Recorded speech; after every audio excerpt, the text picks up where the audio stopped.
Hey folks, this is Caleb Foshi with the Dust Bowl Catholic, and this is my Catholic dollar.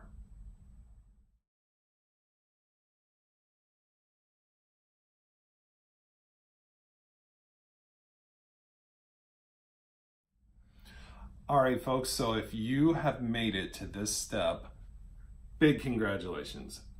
Big good job, big pat on the back to you and to everybody else in your household for making it this far. Getting through step 3 is such an accomplishment. To have everything paid off but your house is just, it's the first big goal that we're after.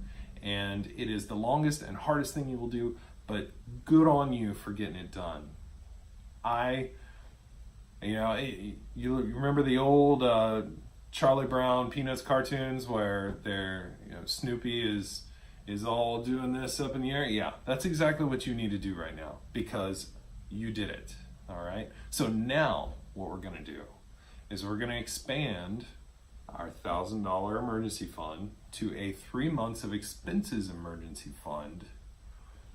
And the great part about this is instead of seeing all that money leave your accounts, well, now it's going to get stacked up in your accounts as you go forward here. But first, let's be sure and look at what St. Teresa has to say in the interior castle in Mansion 4. Here we go. Mansion 4 in the interior castle, it's a significant spiritual move. You're progressing from active to passive, and God takes control. Instead of you actively trying to make yourself smaller, you are now letting God take control, and He, in His own way, will make you smaller and increase His presence in your life. Translating that to the My Catholic Dollar, it is a significant financial move. We are now debt-free but the house, and again, instead of actively pushing money out to pay off debt, we are expanding our emergency fund from $1,000 to 3 months of expenses, and we get to watch that number grow over time. So, this, like I said, this is a monumental change in what we're doing here because we get to keep our money now. And that's what it's all about from here on out, okay? So, let's look at a verse from the book of Luke. We've used it before in previous weeks, but it's so applicable to what we're trying to figure out right now. Here we go. Luke chapter 14, verse 28 says, "For which of you, desiring to build a tower, does not first sit down and count the cost, whether he has enough to complete it?" So, we've used this in terms of budgeting. Well, now we're going to take our budget and look at those items that we absolutely have to pay every month. So you should have a decent little chunk left over now. You've paid off your debts. You've got that big chunk of snowball money that you were using. And now we're going to use that to build up an even larger emergency fund for things like a job loss, for things like a major car accident, you can't work, that kind of thing. And so how we come at this is, there's a big difference between 3 months of expenses and 3 months of income, okay? Especially now that you've paid off all your debts and you have that snowball money left over every month, okay? So, of course, you're gonna look at your first 4, church, food, housing, utilities, right?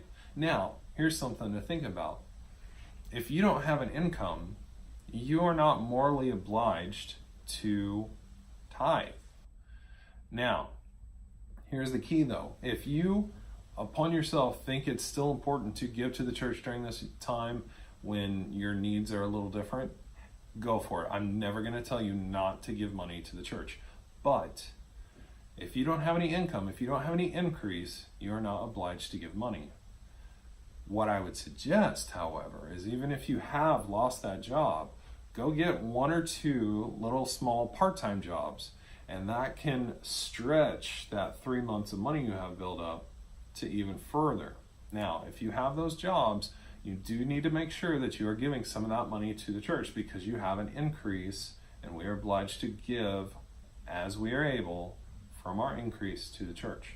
All right. So again, first four, church is a little up to you. It's a judgment call. But then we have food, housing, and utilities. Okay. So as you're figuring out your expenses, you have to make sure that your kids are going to get fed well, and that you are going to get fed well. You're going to keep the lights on, you're going to keep the water running, that kind of thing. Okay. So first four taken care of. Now let's look at our other expenses. You know, things like our cell phone bill, things like our internet bill, things like our cable bill, which if you have cable, we've covered this before.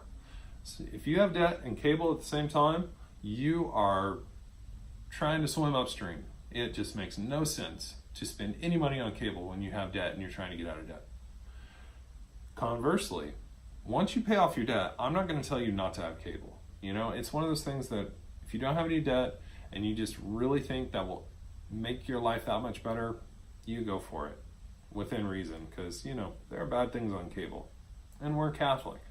So, but if you lose your job, you don't have any income anymore, the first thing that goes back out that door is cable. Okay? Take that $120 a month, because that's the average bill for cable, and use it to buy food and necessities. You know, last time I checked, TV was not a necessity. Okay, so now I assume that as we've gone through the previous weeks, that we've pared our cell phone bill and our internet bill down to what we absolutely need. Okay, we don't have a lot of extras for a lot of fluff on there. And in the event you go into emergency mode, loss of job mode, you're going to revert back to that kind of stuff. Okay, so that's how much you need to think about. All right, now I do think that internet and cell phones are necessities to a certain point, because if you are trying to find another job in today's market, those are used. That's just the way it is. Okay, especially the internet. That's how almost every company does their hiring nowadays.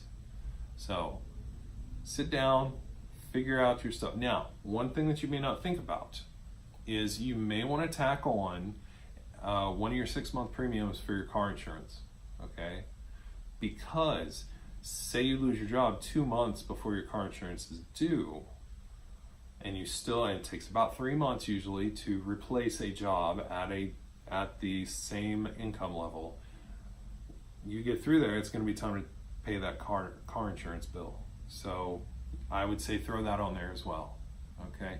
Now, just like paying off debt, this can be a bit of a grind. So if you picked up a second or third job to pay off your debts, I would plead with you to keep it for another 2 or 3, just to build up that emergency fund. Okay, I know it's terrible. I know you are so sick of that job, but in the end, who can't deal with something for another 2 or 3 months?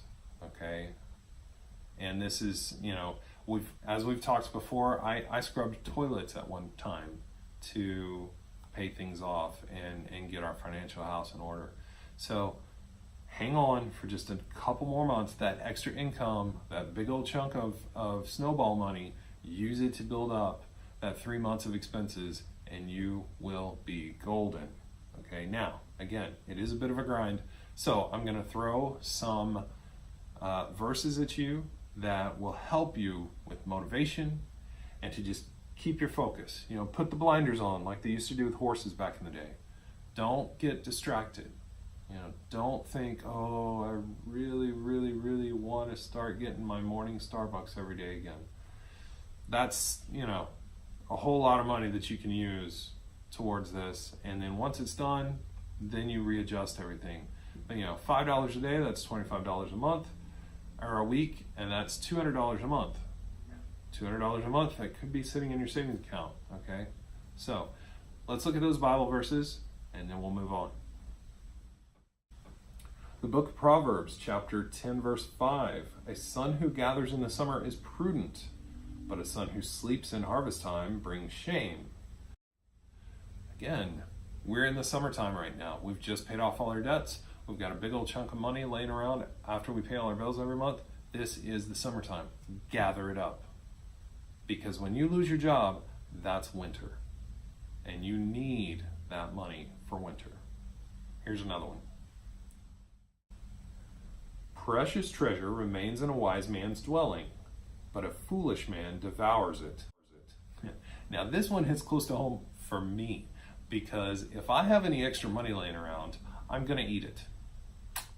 Yeah, I like food, and I will literally spend extra money on food, and it's just a mess, okay? But that being said, again, storing up our money instead of sending it out the door so that when the winter comes, we're prepared. Here's the next one. A good man leaves an inheritance to his children's children, but the sinner's wealth is laid up for the righteous. This one is a bit convoluted, but very interesting. Okay, so a good man stores up his wealth so that when he can pass it on to his children, or it can be used on his children when he loses his job. The foolish man, his money ends up in the hands of the righteous, in the hands of the people that are storing up money. Because, as I said, I would blow all my money on food. So who's going to have my money? All the people who own restaurants or grocery stores or things like that. Okay. The challenge is to keep as much of our money as possible. All right, and to be good stewards of it, because we never know when that winter time is going to come. Let's go to our last one. Switching to the book of Sirach, oh, great book. It says, do not follow your base desires, but restrain your appetites. Okay, now this is talking exactly what we spoke about before. You've paid off all your debts, you've got all this extra money laying around, and you're just itching to spend it on something. Restrain yourself, okay? Build up that extra little bit of money in there. Now, I'm not saying you pay off your debts, all except the house, and you need to blow off a little steam. Sure, with cash, save up and go take, a camping trip or whatever your family likes to do. If it's as simple as just a really nice dinner, do that. Okay? So now, one other thing before we get to our homework. I want to talk to you about safety and security. Okay? Men are pre-wired to take risks. Okay? Lewis and Clark, explorers, took a whole bunch of risks. Okay? Guys are pre-wired to do that. Women are innately wired to search out security and safety. Okay? Think about it. They provide that specifically to our children. Okay? You're not going to ever find women taking their children and throwing them as far as they can up in the air and then catching them. Okay? They will not do that because they are protecting and safe, making sure it's safe and secure environment for that child. It's only the risk takers, the men, who are dumb enough to do stuff like that. Okay? So, if you're really fighting this idea of expanding your emergency fund and thinking, $1,000 is enough. If it's just you, that's your judgment call to make. But if you're taking care of a wife and children, take care of them. Save up that money. All right? Let's look at this week's homework. All right.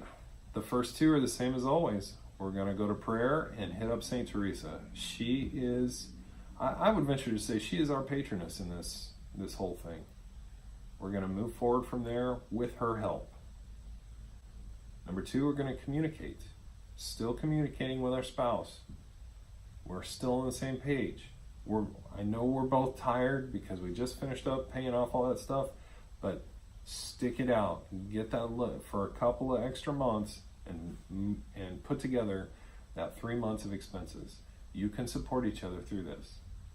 And of course, third, you're gonna start saving. If you haven't sold everything, start selling it now. All right?